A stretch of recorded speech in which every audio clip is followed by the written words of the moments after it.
Hello friends, I am Reva. Welcome to my channel Study Material. Friends, please subscribe to my channel and click on bell icon so you will never miss the update of my another video. Let's start. Today we see the part 2 of EVS chapter number 1, Our Earth and Our Solar System. अगर आपने Our Earth and Our Solar System का पहला part नहीं देखा है तो please देख ले.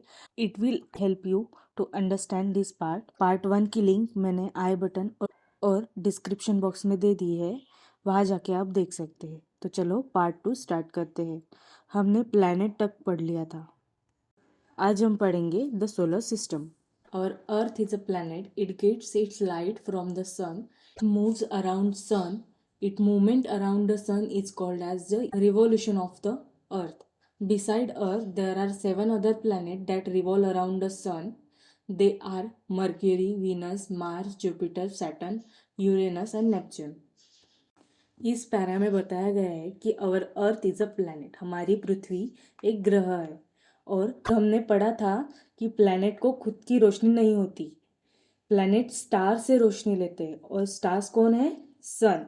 और इसी वजह से हमारी पृथ्वी भी सूर्य से रोशनी लेती है. It moves around the sun.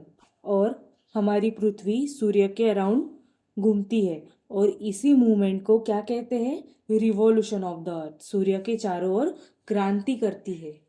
Beside earth there are 7 other planet that revolve around the sun. हमारे पृथ्वी के आजू बाजू में 7 और भी प्लैनेट्स है जो सभी सूर्य के चारों ओर क्रांति करते हैं, मतलब रिवॉल्व होते हैं. और उन प्लैनेट्स का नाम है मर्क्यूरी यानी बुध, वीनस यानी शुक्र, मार्स यानी मंगल, जुपिटर यानी गुरु, सैटर्न यानी शनि, यूरेनस एंड नेपच्यून. आप देख सकते हैं आपकी किताब में अर्थ की पिक्चर दी गई है जो मैनमेड सैटेलाइट से ली गई है. Every planet in the solar system revolves around the sun along a specific path. This path is known as the planet's orbit. The sun, which is a star, and the planet that revolve around it are together called the solar system. Beside the planets, the solar system also include various other heavenly bodies. इस paragraph में हमें बताया गया है कि सभी planets जो सन के अराउंड घूमते हैं, उन हर एक प्लैनेट का एक स्पेसिफिक पाथ है और वो उसी पाथ से सन के अराउंड रिवॉल्व होते हैं. और जो पाथ से रिवॉल्व करते हैं उस पाथ को हम ऑर्बिट कहते हैं. क्या कहते हैं? प्लैनेट्स ऑर्बिट, मतलब ग्रहों की कक्षा. The sun which is a star and the planet that revolve around it are together called a solar system. मतलब सूर्य क्या है? एक स्टार है, तारा है, और सभी प्लैनेट इस स्टार के अराउंड रिवॉल्व होते हैं एक साथ अपने अपने ऑर्बिट में रह के. इसी को क्या कहते हैं? सोलर सिस्टम यानी सौर मंडल. और हमारे इस सौर मंडल में इन 8 प्लैनेट के आजू बाजू में और भी अलग अलग हेवनली बॉडीज है. नेक्स्ट हम पढ़ने वाले हैं other heavenly bodies in the solar system. So first है satellite. Some heavenly bodies revolve around planets. These are called satellites. Satellites, to get their light from the sun, we see the moon at night. At the revolves around the earth, hence it is called as satellite of the earth. Most of the planets in the solar system have satellites. The planet revolve around the sun along with their satellite. अभी तक हमने पढ़ा कि heavenly bodies revolve around star. अब हम देखने वाले हैं heavenly bodies revolve around planet. कुछ स्वर्गीय पिंड है जो प्लैनेट यानी ग्रहों के अराउंड रिवॉल्व होते हैं और उसे ही हम सैटेलाइट कहते हैं यानी उपग्रह कहते हैं. और ये जो सैटेलाइट रहते हैं वो भी प्लैनेट जैसे रोशनी सूर्य से लेते हैं, सन से रोशनी लेते हैं. फ्रेंड्स, हम हमेशा मून को रात में देखते हैं और ये मून हमारे पृथ्वी के चारों ओर घूमता है और इसीलिए इसे सैटेलाइट ऑफ द अर्थ भी कहते हैं. अभी आप सोच रहे होंगे कि हमने चांद को धुंधला धुंधला सा सवेरे भी देखा है. तो इसका जवाब है कि सभी प्लैनेट, स्टार या सैटेलाइट वही रहते हैं, बस सूर्य की तेज रोशनी के कारण दिन में मून को हम नहीं देख सकते. इसके बारे में हम आगे पढ़ने ही वाले. Most of the planets in a solar system have satellite. The planet revolve around the sun along with their satellite. जैसे हमारी पृथ्वी का एक सैटेलाइट है, वैसे ही हमारे सोलर सिस्टम में बहुत सारे प्लैनेट को भी उनके सैटेलाइट है, जो सैटेलाइट के साथ ही सूर्य के चारों ओर क्रांति करते हैं। नेक्स्ट है डॉर्फ प्लैनेट, मतलब बोना ग्रह। There are some smaller heavenly bodies that revolve around the sun. They are called dwarf planet. Of these, the most well known is Pluto. Dwarf planet revolve independently around the sun. They have an orbit of their own.